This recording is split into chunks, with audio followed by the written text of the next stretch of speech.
Freakonomics Radio is sponsored by Hotels.com. Hotels.com gives you access to hundreds of thousands of hotels worldwide. And when you join for free, you can save up to 20% instantly with member prices. Plus, every stay earns rewards. So when you book one trip, you're already lowering the cost of the next one. Hotels.com is simple, rewarding, and designed to help you get more out of every stay. Sign up for free and book today. Hotels.com. It's all in the name. Freakonomics Radio is sponsored by Amica. You know what they say, if you want to go fast, go alone. If you want to go far, go together. So go with Amica and get coverage from a mutual insurer that's built for their customers, one that looks after what's important to you together. Auto, home, life, and more, coverage that fits your unique needs. Amica helps you protect what matters most. Visit amica.com and get a quote today.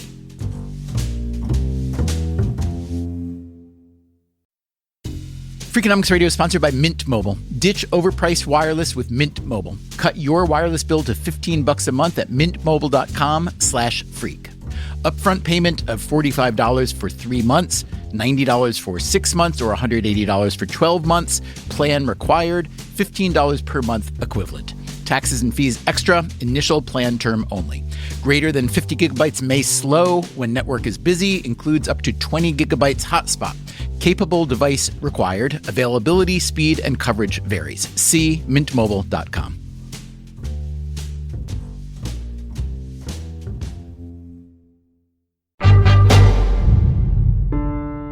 Hey there, it's Stephen Dubner, and we have got a bonus episode for you today. The roots of this one go back to 2023 when we published a 4-part series called How to Succeed at Failing. One of the hardest questions we asked was, how do you know when it's time to give up on something? It's a question of what kind of resources you have, what's your tolerance for pain, what are the alternatives. There's that kind of reluctance to admit that you've wasted all of these resources. The problem is that quitting is usually seen as an admission of failure. I would argue that view needs a serious rethink. Some quitting is productive if it keeps you sane or keeps you from wasting time. And then there's quitting while you're ahead, while you're way, way ahead, like David Duchovny did. That was the biggest success I could ever quit. I mean, like a global phenomenon of a show. Duchovny is, among other things, an actor, and the TV show he quit was The X-Files. Some critics say it is the show that most shaped modern TV. I just knew that I had done everything I could in that format. It felt like it was going to be my whole life at that point. If I went any longer, I was going to be doing Karaoke Me, whatever that was. So it was like a life-saving thing for me to do it. Duchovny didn't quit acting, but he did spread out. Music, writing, parenting, and recently, he started a podcast. It's called Fail Better. Now, why make an entire show about failure? Here's why. I don't think I've ever learned anything from success. Duchovny invited me to be a guest on his show, and since I think he's an interesting person, and I think failure is an interesting topic, I took him up on it. So that is the conversation you are about to hear today. If you want to hear more Duchovny, just search for Fail Better in your podcast app and give it a follow. And if you want to hear more of me, well, you're already in the right place for that.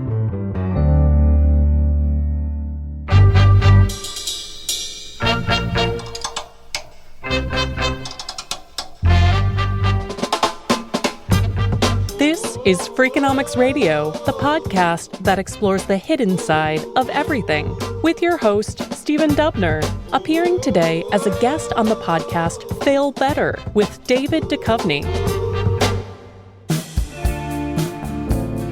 I've quit a bunch of things in my life, probably, but the most glaring of those is graduate school. So I quit on getting my PhD in English literature from Yale in the mid-'80s.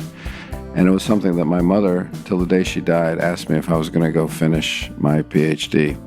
But I wish that I had, if only because I would like my credit to read, such and such a role played by Dr. David Duchovny. I think would be fun. Or Dr. So-and-so played by Dr. David Duchovny. That would be meta. And as much as I joke about it, It hurts not to complete something. It hurts to quit on something. My consolation, however, is that I did go a long way. I went as far as the dissertation.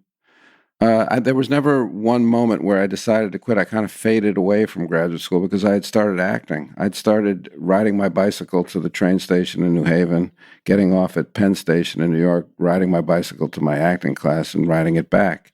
So I was living kind of a dual existence between New Haven graduate school in English literature and starting to think about acting. And as I went further along, started working harder to try to become an actor, started going on auditions, started going to LA, I never really left. It's possible that they're still expecting my dissertation at this point.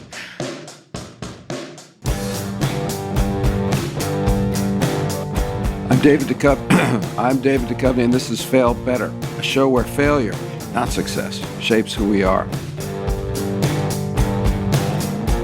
Stephen Dubner is the host of the podcast Freakonomics Radio. He's made that brand his life after co-writing Freakonomics back in 2005, which I read back in 2005, and it blew me away. I couldn't believe the kinds of questions that he was asking that made sense. And in that way, asking questions, let's say it's Socratic. That was the Socratic method, was asking questions. So I look at him not just as an economics, brilliant economics guy, but he's also kind of an intellectual and a spiritual guide for our time. He recently had a series on the show called How to Succeed at Failing. Of course, he comes to us as a failure expert, not only because of that series, but because of his own false starts and wrong turns, which you'll hear about. He quit his successful band, quit the New York Times, and we both quit PhD programs. And he's such a podcast veteran. He's an icon of the podcast. So, of course, he kind of welcomed me to the club, which was sweet.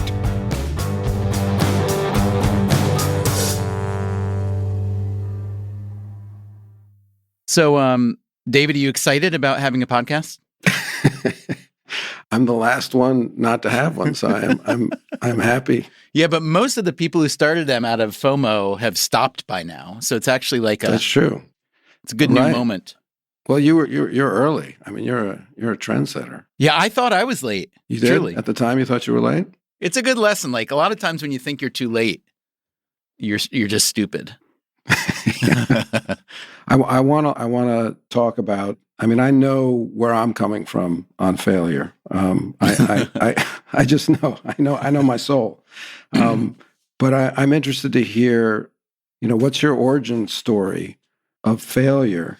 I am scarred by seemingly minor failures from youth, as probably we all are. I don't know if we all are. I mean, right off the top of my head, I can think of at least 3, which I won't bore you with all of them. But I will say this. I think my feeling about failure was also informed by my family's religious orientation. So I had a weird family religiously. My parents were both Brooklyn-born Jews, kind of standard issue Brooklyn Jews, right? They both came from immigrant parents. And long story short, the two of them, my parents, before they met each other, but during World War II, which was not insignificant, they both converted to Catholicism. They both became extremely devout and believing Catholics. Was it an attempt to assimilate further on their point, or was it merely they just felt better in that religion? The short answer is that neither of them, I would say, were really about assimilating, and neither of them were moving away from being Jewish because of anti-Semitism, but really, they were both very, very deeply spiritual people, humans, as evidenced by the fact that when they converted, they became among the most devout Catholics I knew, and we hung out with only Catholics. The end of the story is that years later, when I moved to New York in my 20s, I ended up becoming Jewish or returning to being Jewish. But I was Catholic for the formation. And the notion that gave me the most pause, I'll put it that way, was the idea of original sin. This idea that when you start, you've got a black mark on you. You failed already. I didn't like that idea. You were conscious as a child of not liking that idea. Oh, yeah. It's a big idea when you grow up that way because you're living your life to try to essentially erase or supersede the failure that you were born with. And I remember being like 10, 11 thinking, what kind of God, I say it in an old Jewish man voice, what kind of God is it that would have me love him or it for having marked me with this failure? Yeah. Now, I don't mean to disparage Christianity or Catholicism because many of my best friends and most of my family members are there. Right. But I did not like, failure hurts. And you know what else hurts? And this is the other thing. Being accused of something you didn't do, I find, is one of the greatest injustices in life. You think, man, you felt punished because you were born into the world and now you got to work off your sentence in a way. Yeah. So anyway, failure burned me deeply. And I made, so I was a musician. And when I was probably 12, 13, somewhere in there, I was asked to play the organ for the high school graduation, Pomp and Circumstance. And there's this big, massive organ that was backstage in the auditorium. And I f***ed up. I didn't rehearse enough. I rehearsed at home on the piano, but then when I got on it during the ceremony, I couldn't quite hear myself and I started getting lost. I didn't really read music, so I was playing by ear, and you can't stop playing when there's a processional or whatever you call it. So I just started vamping, and I grew up playing Chicago blues piano. So you were playing boogie woogie? Yeah. I feel my forehead heating up now with shame.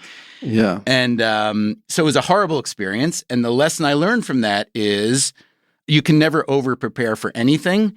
And if something matters to you, you need to suss out all the elements and figure out how to solve for them. So I had a similar failure like that. When I was around the same age, I was the live announcer for the lineups of the varsity basketball. So, varsity basketball in a little town is a big deal. It's the biggest event in town every, Friday night. And so all I had were the lineup that the opposing team had submitted, and it just had last names. Now, I knew the first names of the guys on our team because it was a small, you knew everybody. Right. So I get up there and I say, Johnson and Watkins. It sounded like really bad names of pro wrestlers, No first names. I just felt like an idiot. Yeah. But these failures help because they burn at you. Well, these are very public. These are very public failures. It's funny you say that because, I don't even consider failing in private fail. You don't? I consider that experimentation. No, I'm serious. Well, that's very healthy of you. No, I mean, do you consider what do you mean by a private failure? It's a good question. You have discussions in your work about, different types of failure as well. And I think of sins of omission and sins of commission, in the Catholic Church. And I would say the private failures are more like sins of omission. Yeah. Just thinking I was not a kind person today. Yeah. Or something like that. Or I should have said something in that, it's just something I didn't do mostly. The minute you say it, though, the difference between private and public, I realize this is probably not a healthy thing, but I totally cordon them off. If I'm the only one who knows that I failed, let's say I failed to be kind or to help someone that I could have or should have, I consider that a misdemeanor at worst. You know what I mean? Yeah. Whereas if you do it in public, but I don't, I wonder if that's a good thing. It might be a good thing, actually, because... Well, I think it brings the shame into it, which is terrible and motivating, but it's a master. And sometimes I wonder, how are we ever going to learn from other people's failures? How do we release the shame enough to allow people to start to heal themselves through other people's failure? Or is that just a dream that you have to go through the hard pain of shame and failure in order to come out the other side? I don't consider myself very good at many things, but one thing that I've only recently realized as I've gotten a lot older that I'm pretty good at is I'm just good at observing. And I always thought that everybody does that. So we just did this Freak Radio series on Richard Feynman, the physicist, who is a kind of hero of mine. And one thing that I loved about him is that he was just observant. And I think the one advantage I had in failing a lot in all my failures is that, and maybe this was Catholicism, honestly, because, one thing about growing up very religious is you are trained to constantly inspect your behaviors and decisions and choices, and usually declare them rotten. Right. And then you have to make up for them. But then there's forgiveness. Well, forgiveness within the Catholic Church never felt great. No, it was like, 10 Hail Marys, and then you're kind of free to go. Look, I'm just going to be honest. I'm a big believer in positive reinforcement. I really am. And I'm not a big believer in negative reinforcement. And I've been in both kinds of environments. I used to work at the New York Times, which I loved. And I was, my dad was a newspaper man for small papers upstate New York. And when I got hired at the New York Times, he had been dead a long time. He died when I was a kid. But all I could think about was, oh my gosh, I wish I could tell my dad, this is awesome. Mm-hmm. And then I got to the Times, and I was proud of being there. I did a lot of work that I really, really enjoyed. But one thing I realized about it is it was an institution built on negative reinforcement. Many people did a lot of their work with an eye toward not f***ing up, because the penalties were really severe. And I think when you're a creative person of any kind, and I would argue everybody's a creative person, it's just it gets beaten out of us in certain occupations and realms, you can't create out of fear and negativity. So because I just for some reason believe that, when I have a failure, whether it's messing up with pomp and circumstance, messing up as a basketball announcer, I internalized it. And I guess I do feel shame the way you were describing, but I do think if you call every failure an experiment that didn't go the way you wanted it to, then that can project you onto a more positive route, which is to say, like all the great scientists, all the great thinkers ever, they've all failed way, way, way, way, way more than they succeeded. So that's just the way it is. But we who look at their work from a remove, and there's this thing called survivorship bias, which is we only look at the successes. And that is just a very immature way of being a human. You have to recognize that everybody is failing all the time. And if that's the case, then you can process that however you want. You can process it negatively, beat yourself up, exhibit shame, be afraid to interact with people or put yourself in pressure situations because you're afraid of it. Or you can look at it like a scientist or an artist and say, I'm going to write this first scene 80 times, and it might be the 8th one that was good, but you're never really going to know until you get there. Life is an experiment. I mean, I may sound Pollyannish now, but I think if you look at it positively like that, then failure can be thrilling. It really can. It's information. It's feedback. It is. It can be liberating for sure. But I think it's a beautiful way to look at the world. It's a beautiful way to look at experience. It's a beautiful way to look at education. But there's a lot in my life experience that says you don't learn unless something hurts, in many ways. And I don't mean hurts necessarily in terms of shame or, public shame or something like that. But Nietzsche said, we only remember that which gives us pain, And I want to have the world as you describe it. I want to educate children as you describe it. I want to live in that world, but I'm afraid that human nature is such that I can't. I have to touch the stove and it has to hurt, or else I ain't going to learn it. Look, I don't disagree. It causes pain. But then you have a choice of what to do with the pain. The pain is a piece of feedback. That's all it is. It's not a judgment on your soul. It's a piece of feedback. Right. Coming up after the break, David Duchovny and I talk about living with the struggle. I'm Stephen Dubner, and this is a bonus episode featuring Duchovny's podcast, Fail Better. We will be right back.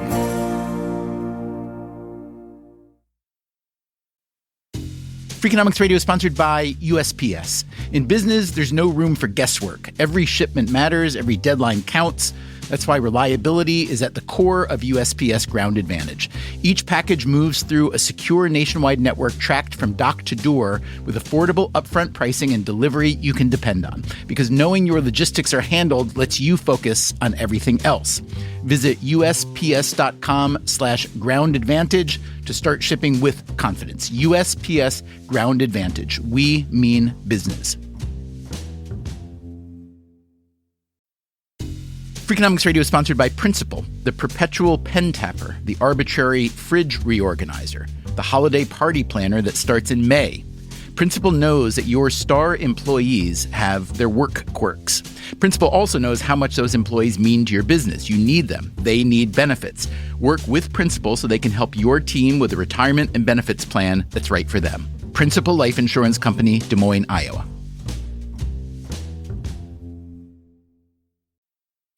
Freakonomics Radio is sponsored by PNC Bank. Boring, great word, bad rep.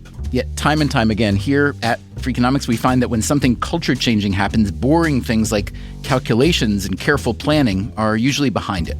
Which begs the question, why not apply it to other aspects of life, like banking, for example? Well, PNC Bank did since its inception, proving time and again that the best banking strategy isn't the exciting type, but the steady, reliable, definitely not YOLO type. PNC Bank, brilliantly boring since 1865. Brilliantly boring since 1865 is a registered mark of the PNC Financial Services Group, Inc. PNC Bank, National Association, member FDIC.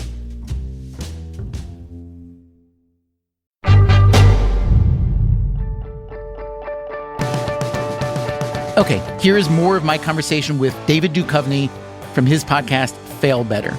You're hearing a lot more of me talking in this episode than you usually do on Freakonomics Radio. If you are starting to get a bit sick of me, well, that makes two of us, but it's only for today, I promise. So I have a friend, Angela Duckworth, wrote this book called Grit. Yeah. And we made a podcast together for a few years, and I learned a great deal from her, and she learned a great deal from Marty Seligman, who's considered one of the founders of positive psychology. Right. And I remember when I first started reading about positive psychology, I was a lot younger and I was like, oh, that is so foolish. There's no way. Like, that can't work. Yeah. But I've since gradually become convinced that it is, on average, a better way to process your own fears and failures, et cetera. Not to ignore them, not to sweep them under the rug, but to really process them. Whenever you fail, you really inspect it. You examine it just like you would if you're a golfer, you look at your data on all your swings. If you're a musician, you listen back to your recordings and you think, what's exactly going on here? And then you move forward with like passion and perseverance are the words that Angela Duckworth would use. It very much dovetails into my son. You're raising your kids, and I'm sure you are as perplexed as any parent about how they come into the world with their own set of valences and directions and instincts. And they're just complete. They're not tabula rasa. They don't appear that way when they come in.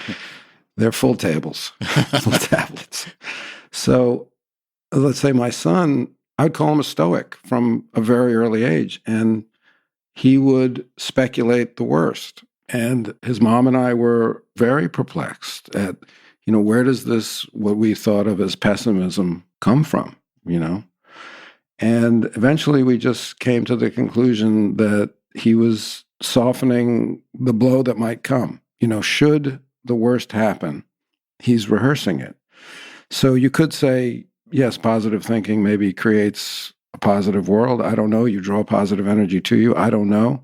But there's also an argument to be made for negative thinking or stoicism, which is, well, should the worst happen, at least I will have rehearsed it in my mind and I won't be blindsided from it. It won't kill me. Yeah, that's interesting. This is a topic I think about a lot. It sounds like you like to live with the struggle. Oh, I do. I mean, I do. I'm attached to it in a way that may be unhealthy. Or it may be mature, and it may be that I like to live with less struggle. Yeah. I'm impatient. When there's a problem, I like to get at it and get it to some kind of resolution, but I don't like to live with the problem. Yeah. Yeah, I guess I feel like living with the problem is the point, sometimes. Yeah, I mean, that's, some would argue that's the human condition. I do call you a spiritual teacher because I really see the way you work through these problems as being part of a spiritual tradition. And I'd love to talk about the Christ philosophy is really one of failure. It's the meek shall inherit the earth. And that would seem to me to resonate with you, Stephen, as part of the Christian message is really it's an upside down message in the Roman world, really, which was one of strength and victory. So you had a religion of the downtrodden, of the meek. And I wonder, why that didn't resonate for you. And what is it in Judaism that did resonate for you in terms of what is clearly your life's work around failure and thinking outside the box and innovation and that? Yeah, so I do wish that there were more conversations about religion, theology, spirituality within an intellectual perspective. But religion has really become sidelined in that regard. And I think for good reason, which is I think a lot of the most prominent religious figures are not really approaching things from a, not just intellectual perspective, but even a kind of universal perspective. My favorite thing about Christianity is that there are billions of people around the world praying to a rabbi all the time. I mean, that's just cool. I mean, Jesus was a rabbi, for those who are not aware of the history, and that's and probably a magician as well. Right, loaves, fishes, you name it. Water in the wine. Where was it hidden? He had a rabbit somewhere in a hat. So with Judaism, I was attracted to it for a specific set of reasons. As I mentioned, my parents were Jewish, lived in very Jewish families, but then by the time I was a kid, they were no longer Jewish. But then when I moved to New York City from upstate New York in my 20s, New York is a very Jewish city. And so a lot of my teachers, a mentor or two or three even, a lot of them were Jewish. And I just began to absorb this Jewish history. And then I began to think about, my parents used to be this thing. Right. I don't really know what this thing is. I should figure out what this thing is. Then in the course of doing that, I felt myself just slipping into it. But then because I was religious by nature as a kid, or at least religious by experience, I did begin to learn the religion of Judaism, and there were some things that really resonated with me. This notion of tikkun olam in Judaism, which is the idea of fixing the world, repairing the world, and the idea is that you should really live your life in service of making things better, as basic as that sounds. Mm-hmm. It's not about triumph. It's not about escaping evil. It's about trying to there's a line in Talmud, turn it and turn it and turn it, for everything is in it. And the it's the tradition. And so Jews for, many, many, many, many centuries have been arguing and talking about, what is this thing? Mm-hmm. Whatever the thing is in front of you. Could be a political issue, could be a food, whatever. Turn it and turn it and turn it and keep trying to figure it out. Debate it. And debate is good. Well, here, Stephen, it gets back to me conceiving of you as a spiritual teacher because, well, first of all, you like golf? Because that's amazing to me because I can't stand that game. Yeah, I love it. I took it up maybe 15 years ago. Yeah. But wow, do I love it. Like when I was a kid, when I was playing music, for anybody who plays music or any sport or anybody who does anything like that, there's such a thrill of learning. And, it's ridiculous to me that we delegate most of the learning in our society to kids. Like you got to go to school and learn all this stuff. But then once you become an adult, you're just like this block of thing that doesn't really. Well, you're supposed to do what you've been doing. Yeah, I don't like that idea. I don't like it either, Stephen. I've started 2 different careers after the age of 50 as a writer and as a musician. And I care if you like it or not, but I don't care as deeply as I might have cared once about whether you like my acting because my bread and butter, was that, and I had to succeed in order to keep on doing it. But the state of mind that I get to, because I just learned how to play guitar 10 years ago. Seriously? Yeah. Are you good now? No, I'm not good, but I'm good enough to write. And so when I write, because I'm good with words, and now I got the chords, and I hear melodies, even though I can't really sing that well, but I hear the melodies, and I'm 19 in my head when that's happening. No, honestly, I'm not. My brain isn't spongy like it was when I was 19, and that's why I'll never be a great player. But the mindset that I get, the kind of soul sustenance that I get, even when I write, I've been writing my whole life, but I didn't really start to focus on it till the last 10 years. It's like the fountain of youth inside. After the break, we hear about quitting the X-Files and how Bruce Springsteen inadvertently gave me some career advice. I'm Stephen Dubner. You're listening to a bonus episode from David Duchovny's podcast, Fail Better.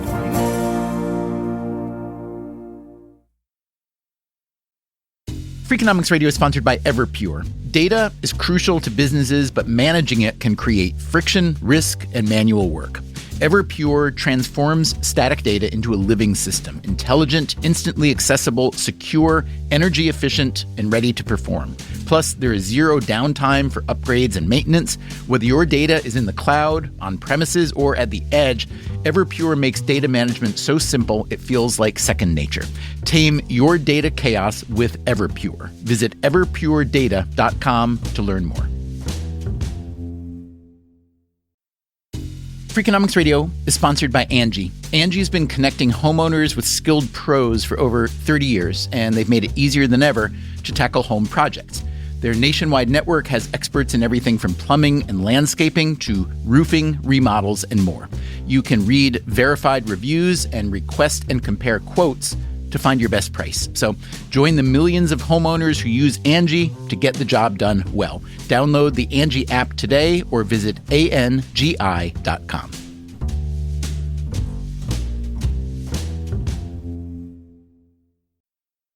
Freakonomics Radio is sponsored by Ozempic. Innovation happens through rethinking what's possible, and when it comes to GLP-1s, Ozempic pill does just that.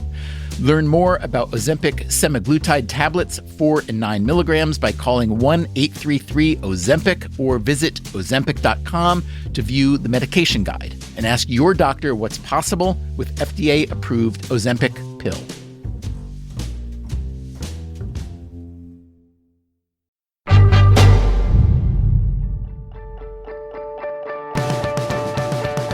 Before the break, David Duchovny got me talking about golf.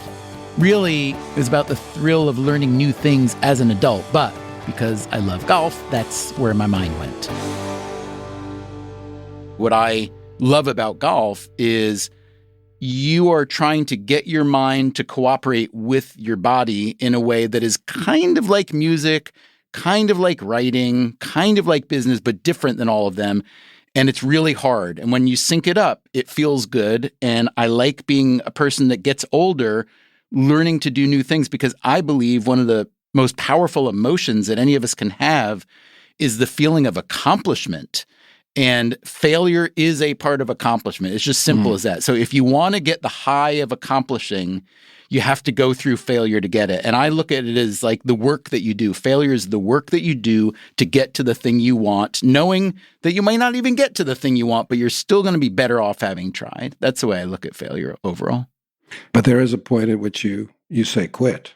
I mean, I've quit so many things, David. Yeah. Like the first big thing I quit, other than Catholicism, I guess, was music. So I played music, I said, as a kid, was in bands in high school, not good. And then I got in a band in college with another guy named Jeffrey Dean Foster, who was really good. And we just synced up. We were both raw, but we got good together. We had a band, 3 other very good guys.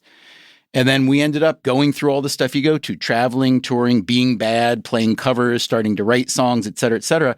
And then we ended up getting a record deal, moved to New York, start making the record. And it had been a couple years of heading towards success, and a series of events over those couple years that kind of lodged themselves in my brain, including getting to meet Bruce Springsteen one night backstage when he came to sit in with this little band called the Del Fuegos. You remember the Del Fuegos from Boston? Sure. Really good. So we had the same managers as them, and I went to see them play at this pub in Greensboro, North Carolina, where they happened to be touring, and I was living down there, and Bruce Springsteen was playing at the Coliseum.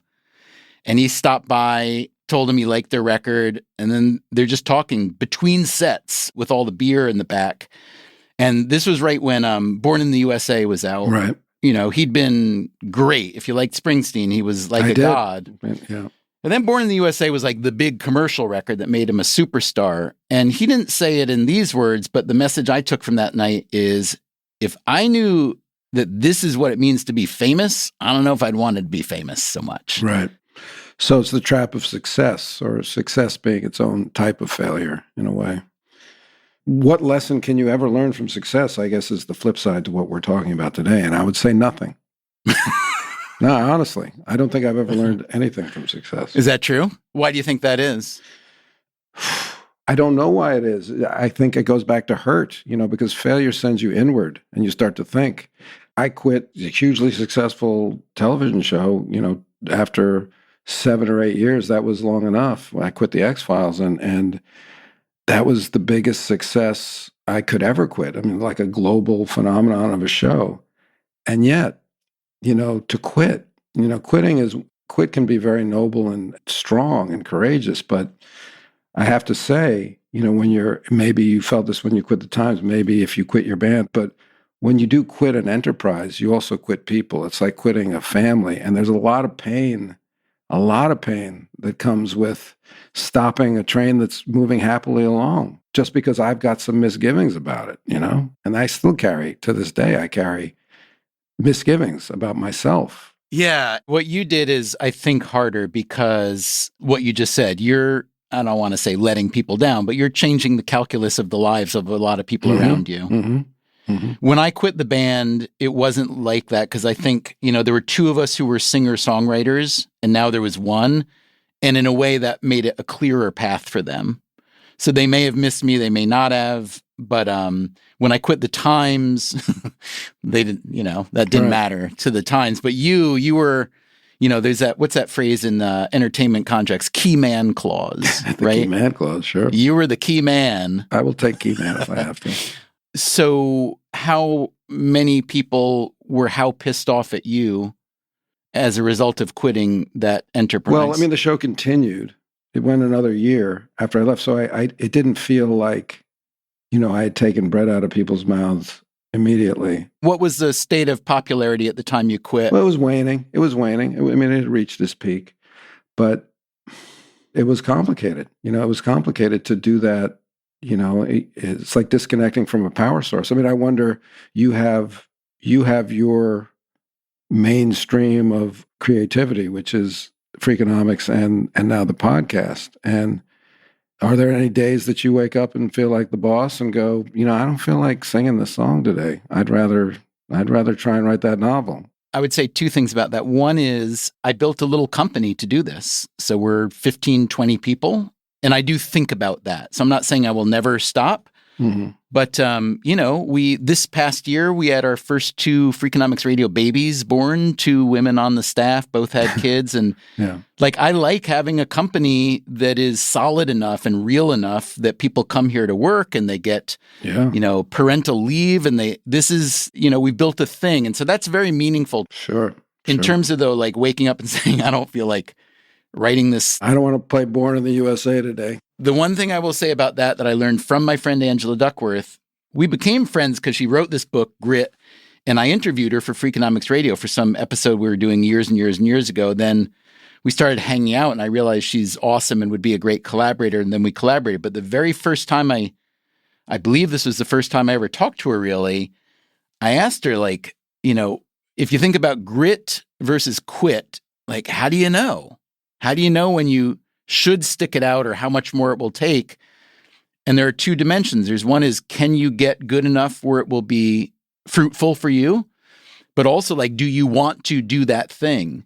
Yeah. And so I was asking her, what do you do if you're doing a thing that you do like, but you just kind of get bored? Does that make you a dilettante? And do you just quit and move on to something else? And that's when she taught me this notion of what she calls substituting nuance for novelty. She said novelty is what everybody wants. You're always wanting to try new things because it's exciting and fun, and that's kind of the way that we're wired.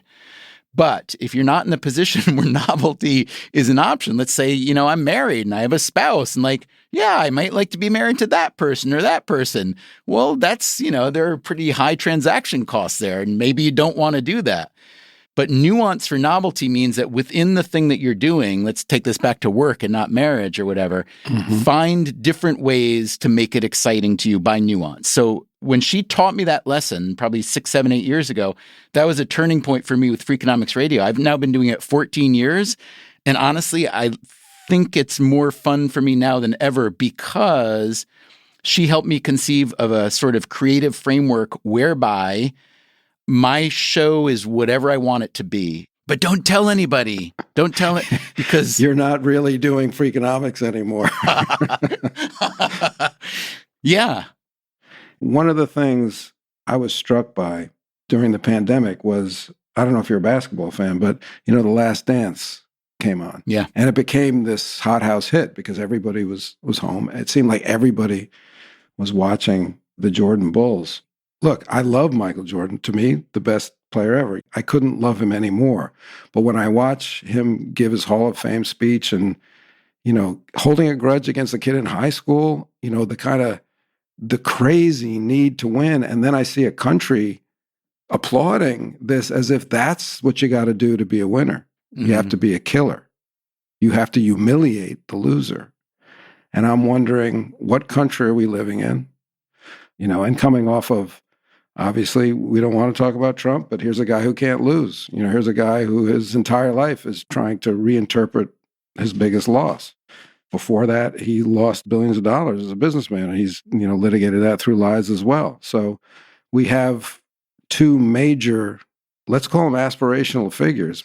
What does that say to you about any way that we can educate our children, either through sports or through, I don't know. That's a long ass-winded question. I think the thing about Trump that is most frustrating for people who don't love him, and I think the majority of people don't love him. There are a lot of people who will vote for him despite not loving him. But I think the thing that's most frustrating for people who don't love him is that it's pretty obvious that he doesn't fight fair. And there's something about this country that has always promoted fairness. And that's a big part of what sport is about. But his word he always uses is loser. And people love that. Yeah. They love it. And what is it in us that's unhealed or misshapen as a country, as a people?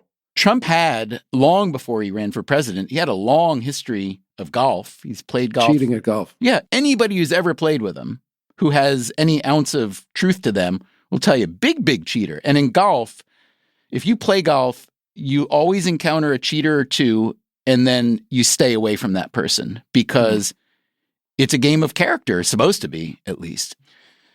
But the thing that I love about sport is a way for all of us to get our yayas out as fans and competitors. It is literally a proxy for the old-fashioned version of what humans used to do. I mean, the way, I'm sure you know this, the reason we shake hands when we greet is it comes from showing your opponent. The weapon hand. Yeah. You don't have your sword in your hand. Exactly.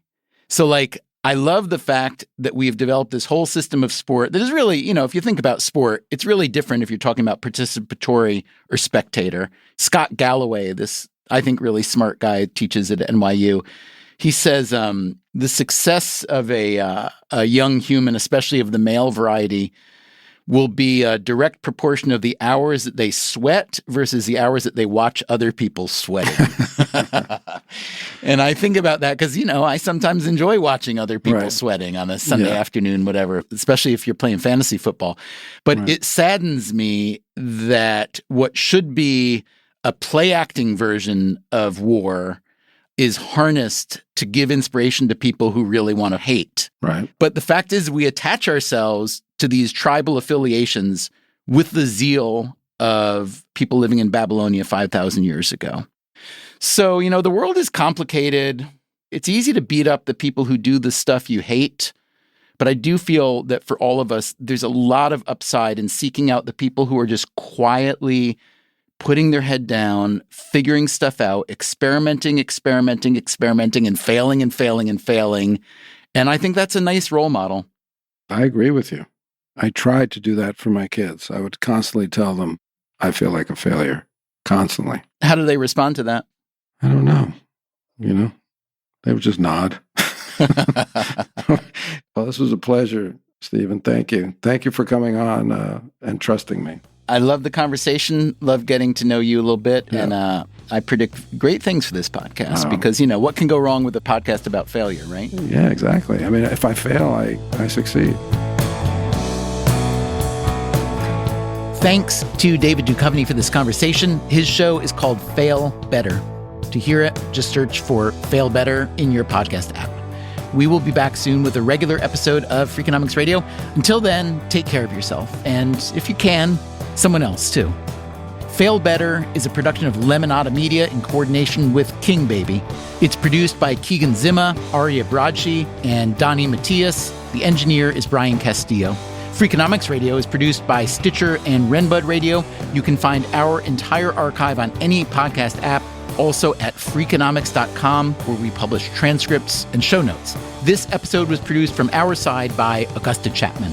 Our staff also includes Alina Kuhlman, Dalvin Abuaji, Eleanor Osborne, Elsa Hernandez, Gabriel Roth, Greg Rippin, Jasmine Klinger, Jeremy Johnston, John Schnars, Julie Canfer, Lyric Bowditch, Morgan Levy, Neil Carruth, Rebecca Lee Douglas, Sarah Lilly, Teo Jacobs, and Zach Lipinski. Our theme song is Mr. Fortune by the Hitchhikers. Our composer is Luis Guerra.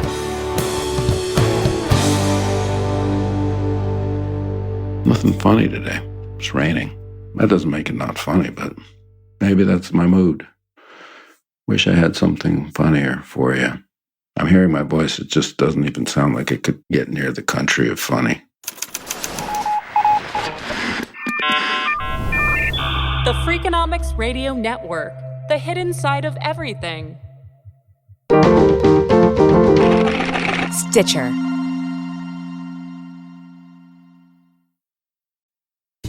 Freakonomics Radio is sponsored by Ozempic.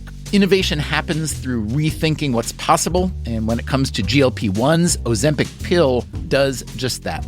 Learn more about Ozempic semaglutide tablets, 4 and 9 milligrams, by calling 1-833-OZEMPIC or visit Ozempic.com to view the medication guide and ask your doctor what's possible with FDA-approved Ozempic pill.